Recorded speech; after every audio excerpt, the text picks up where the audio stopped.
सौम्य प्रदोष व्रत कथा। व्रत की विधि। यदि किसी मास में त्रयोदशी सोमवार के दिन आए तो उसे सौम्य अथवा सोम प्रदोष कहते हैं। सोम प्रदोष का महात्म्य अन्य दिनों में आने वाली त्रयोदशी से अधिक होता है, क्योंकि सोमवार शिव पूजा का विशेष दिन है। इसकी महत्ता इसलिए भी अधिक है क्योंकि अधिकांश लोग अभीष्ट फल की प्राप्ति के लिए यह व्रत नियमित रूप से करते हैं। जब तक इच्छित फल की प्राप्ति न हो जाए, प्रदोष व्रत की विधि और उद्यापन कर्म उसी प्रकार करने चाहिए जैसे अन्य प्रदोष व्रतों में करते हैं। प्रदोष व्रत प्रारंभ। कथा प्रारंभ। प्राचीन समय में किसी नगर में एक वैश्य रहता था। वह वैश्य बहुत ही धनी था। उसे किसी बात का कष्ट न था, परंतु उसके पास विशाल वैभव होते हुए भी उसकी कोई संतान न थी, जिसके कारण वह वैश्य हमेशा दुखी रहा करता था। वैश्य भगवान शिव का अनन्य उपासक था। प्रत्येक सोमवार को वह शिव जी की पूजा किया करता था। तथा व्रत किया करता था। सोमवार के दिन सायंकाल वह शिव मंदिर में दीपक जलाता तथा उन्हें अनेक प्रकार के व्यंजन अर्पित करता था। इसके बाद पत्नी सहित भगवान का प्रसाद ग्रहण करता था। उस वैश्य के भक्ति भाव को देखकर पार्वती जी दयाद्र हो गईं और शिव जी से बोली, हे नाथ, वह वैश्य प्रति सोमवार को आपका पूजन कितनी श्रद्धा से करता है, आप इसकी संतानहीनता दूर क्यों नहीं करते?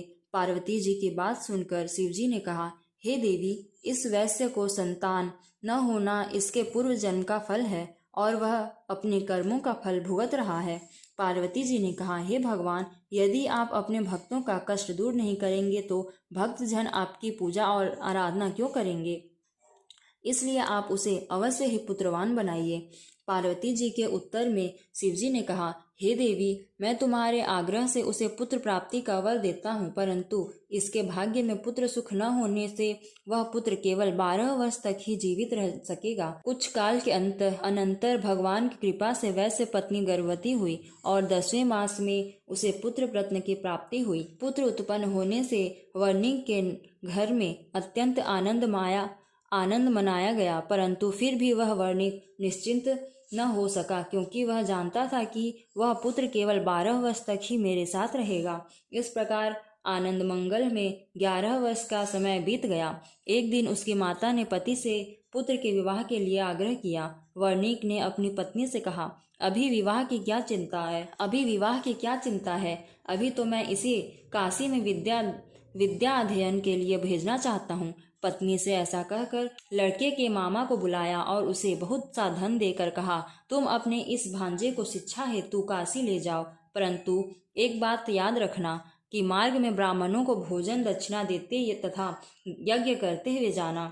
इस प्रकार घर से दोनों विदा होकर रास्ते में ब्राह्मणों को भोजन और दक्षिणा देते तथा यज्ञ करते हुए एक नगर में पहुंच गए। संयोग से उस नगर के राजा की कन्या का विवाह उसी दिन था।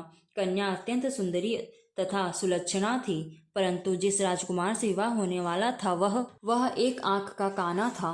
वर के पिता को इस बात की बहुत चिंता थी। जब उसने वर्णिक के उस सुंदर पुत्र को देखा तो उसने उसके मामा से कहा, यदि आप अपने भांजे को कुछ समय के लिए मुझे दे दें तो आपकी बड़ी कृपा होगी। विवाह के पश्चात मैं इसे आपके पास वापस भेज दूंगा और आपको बहुत सा धन दूंगा। वर के पिता के इस प्रस्ताव से वह सहमत हो गया और अपने भांजे को नकली वर बनाकर विवाह मंडप में भेज दिया। परंतु जब वर्णिक पुत्र सिंदूर दान करके वापस लौटने लगा तो उसने राजकुमारी की साड़ी के एक छोर पर लिख दिया, हे प्रिय, तुम्हारा विवाह मुझ वैश्य के पुत्र के साथ हुआ है। अब मैं पढ़ने के लिए काशी जा रहा हूँ। अब तुम्हें एक नकली वर के साथ विदा होना पड़ेगा, जो एक आंख से काना है और वह तुम्हारा पति नहीं। इतना लिखकर वह वैश्य पुत्र चला गया।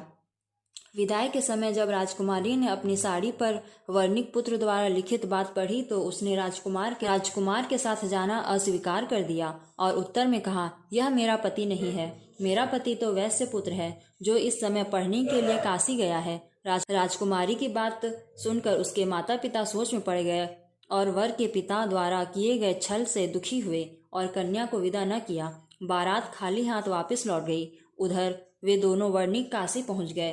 वहां जाकर वर्णिक पुत्र विद्या अध्ययन तथा उसका मामा यज्ञ समापन संपादन में लग गया। इस प्रकार कुछ ही दिनों बाद लड़के के 12 वर्ष पूरे हो गए।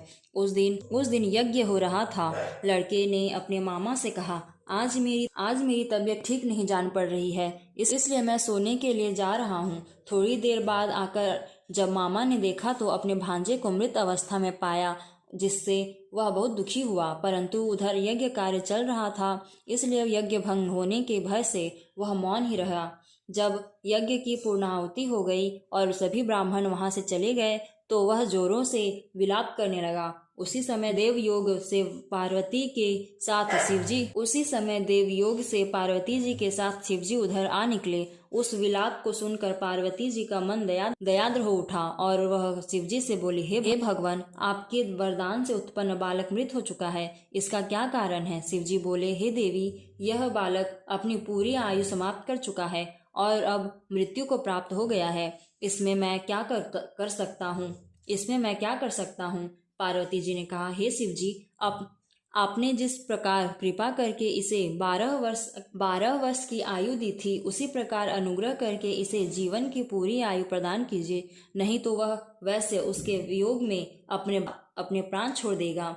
पार्वती जी के आग्रह से शिवजी ने उस बालक को जीवन दान किया और स्वयं पार्वती जी सहित शिवलोक को चले गए। इधर शिवजी से वरदान पाकर वह बालक जी उठा और कुछ दिनों के बाद अपने मामा के साथ अपने नगर को प्रस्थान किया। वहां से चलकर पुनः उसी नगर में आया जहां उसका विवाह राजकुमारी के साथ हुआ था। वहां उसने यज्ञ कराकर ब्राह्मणों को भोजन और दक्षिणा दी। ब्राह्मणों द्वारा राजा को यह सूचना मिली कि काशी से एक वैश्य पुत्र आया है जो ब्राह्मणों को भोजन और दक्षिणा दे रहा है। राजा उसे देखने के लिए गए।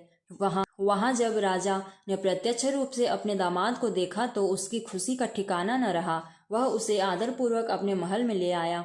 कुछ दिनों तक आदर भाव करने के बाद अपनी पुत्री को धन देकर विदा किया। वह वर्णिक पुत्र अपनी पत्नी और मामा के साथ अपने नगर को चला।